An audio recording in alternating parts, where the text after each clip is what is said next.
I'm about to turn 24. But before I turn 24, I kind of want to do like a pre-birthday, pre-new year kind of reflection where I'm like deep diving, like what was the past year all about? And I think this is so timely because it was really inspired by this one creator who was like, can we just take a moment to discuss what 23 was like? And I'm like, please, because I think everyone who's in 23 years old needs a support group, because my day, what was that? So I want to talk about it and actually like dive a little bit deeper about what I've learned about it and how that experience of being 23 has been for me, and also what I am looking forward to in my 24th year of life. But before I can even get into that, I must take a moment just to say thank you to the Lord, because the Lord has really been faithful. He's really kept my life. He's watched over me, and it's honestly a grace and a blessing and a privilege to be even turning 24.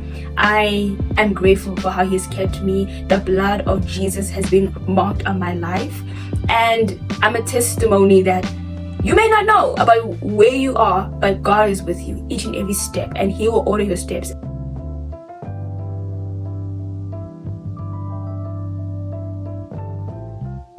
23 was reality that I'm no longer 20 or 21 or even 22. I know it's only a year difference, but the fact of the matter is 22 me is different, completely different from 23 me, right? And when you are in that 23 yourself, like I was, you're kind of sitting there and you're like, okay, I need to plan, because in my next year I'll be 24, and when it comes up to 24, 25, and I need to have like you have this idea that you need to have certain things sorted out, like you have to have certain things figured out, right? And you start to believe like, oh my word, am I behind in life? Even though there's no significant like milestone that, oh, by 23 you should have a car, or by 23 you should have a job, or by 23 you should have this. But the fact that you're so close to 25, which apparently the world assumes that by 25 you should have your life figured out. Like if you subject yourself to that understanding, to what society says about what you should do and what you should be having by 25, by 23 you will have the stigma that you need to have your life sorted out. Because for some reason I feel like 23 was such a middle stage, like you're not really, like you're still in your early 20s, but you also know that you are now getting into your serious 20s as well, or what people make it seem to be. Like you start hitting like your quarter life, and it's just everything needs to sort of be figured out and everything, you know what I mean? And I'm like, oh my word, Lord. So it has been a year of almost, and it's been a year of character development, right? Just trying to navigate all of that. But I would say it would be a year of almost, because I challenged myself to try and do what I've always wanted to do in my life. But I also realized that the reason why there was almost is because what I wanted to do at 21, at 22 was no longer fitting to the version that I was at 23. The version that I'm at 23 is no longer like the dreams I had at 21, at 22 were no longer fitting the woman that I had become at 23. And that was not because I had like no longer I didn't have dreams anymore, but it just felt like the more I grew, the more I matured, I realized that there's something I want in my life, and the dreams that I had at 21 and 22 no longer sustained that, no longer like inspired me, no longer, push me for more. I wanted something more. And just like the dreams then, like that I was pursuing, because I feel like I was pursuing what I thought I wanted at 21, 22, 19, 18, and I realized that that was not what I wanted now. And I think it takes that journey when you pursue something to realize that actually I don't want this. And I think this showed up in like two factors of my life. First of all, like career-wise, but exploring cabin crew. I think during the whole cabin crew experience, I quickly realized that cabin crew is not my dream job. It's not my passion. I realized that it was a dream of 21-year-old me, actually not even 21, 19-year-old me, who saw the lifestyle of these amazing women getting to travel the world. Like, I love that. Like, I think being in a new country or a new city every week or something like that was so inspiring to me. And I don't think I really wanted the job. I just liked the lifestyle. And I think the lifestyle aspect of it is been something that's been following me my whole life. But I think at 19, I was speaking to someone very close to me who was having this lifestyle that I wanted, but was doing it through the means of cabin crew. And I think at 21 I could have applied, but I think I forgot about it. At 22 I could have applied, but I forgot about it. But at 23, that's when this dream came up to me. I'm like, oh my word, this would be a perfect time to apply. I'm like of age, I'm at the same height, I'm like feeling more confident about myself and everything like that. Oh, I think I didn't apply at 21 or 22 because I had braces on. So I believe I got my braces off in November. No, yeah, when I was 22 years old. Okay, sharp, cool. So anyway, so I realized quickly that all this pursuit of trying to become a cabin crew and everything really was not my dream. I really had no desire to be a cabin crew. I just liked the lifestyle, you know? And I think getting to like that, going through that process made me realize that I actually didn't want it. And that some dreams that I had then did not fit the person that I am now and the person that I pray to be in the future. Because in all honesty, like, I also don't believe like I would pursue cabin crew for a long time. Like, hear me out. If like an airline calls up tomorrow and says, hey girl, like, we got a job for you, come and be cabin crew, I'm gonna go. But I don't think I envision myself there for like a long time. As like, I don't know, I just feel like it's not like for me a long-term goal or a long-term dream, because it's not something that I feel like future me would want as well. Anyway, 21-year-old me was like, oh my word, my dreams were almost fulfilled. And 23-year-old me was like, I almost went down the wrong path. I almost settled for less, because the person I am now is no longer interested in that. But 21-year-old me was going to be elated to be like, oh my word, we did it. Like, you know. So anyway, I think if I were to sum up what 23 was for me, I would say it was a year of almost, but also of character development, like learning about the dreams that you no longer have in your life, like they're no longer things that you aspire to be or aspire to pursue. It takes a lot of character development, because you're still struggling to understand, like, okay, is it because I'm bored of it, like I'm indecisive, or is it because the person I am or becoming does not fit that dream anymore?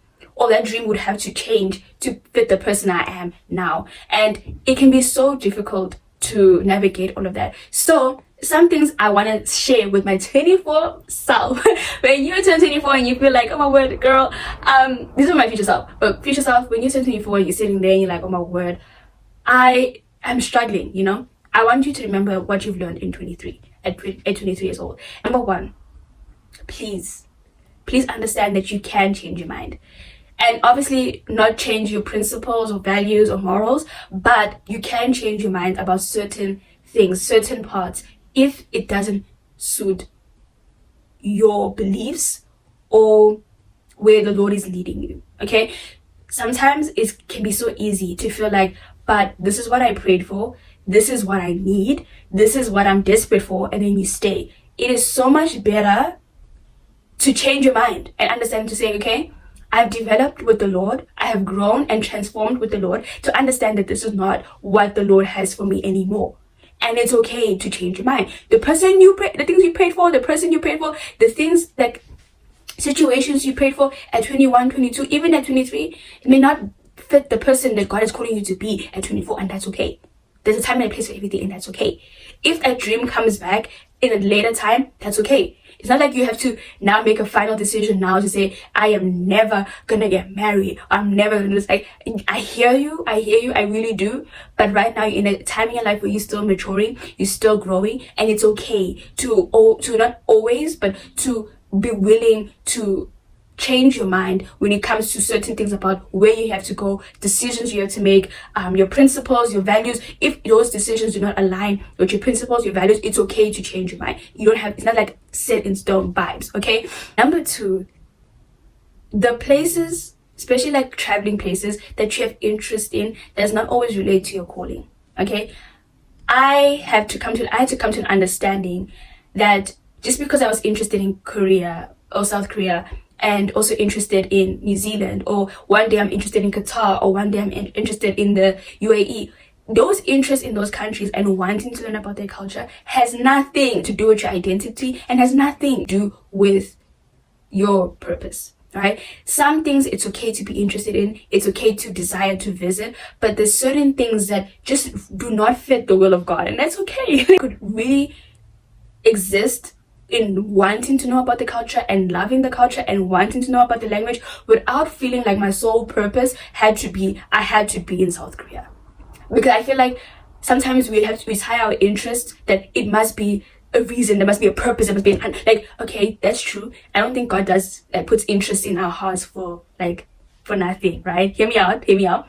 But it does not mean that it has to become your whole identity. I think the reason why I'm saying this is because I had to break out of the mindset that, oh, because I want to go to South Korea, it means that there's nothing for me in South Africa.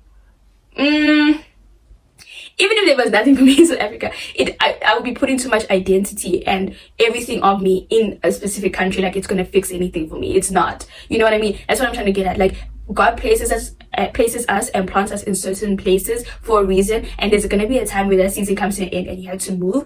But putting your identity in that thing, that you have this idea that this place can fix you, it's not. I had to come to the understanding that going to Korea was not gonna fix the person that needed to grow. Okay, so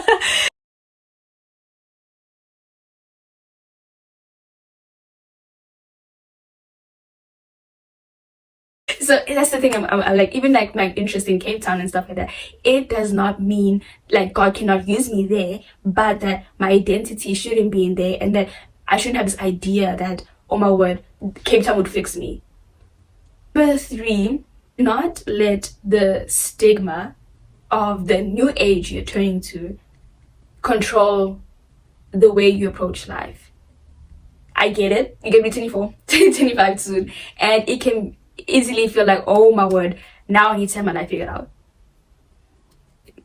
Just take each day with understanding that each day carries the Lord's grace and His mercies, and also understand that you just need to seek His face and pray about things that you desire in your life, and with wisdom take action towards it.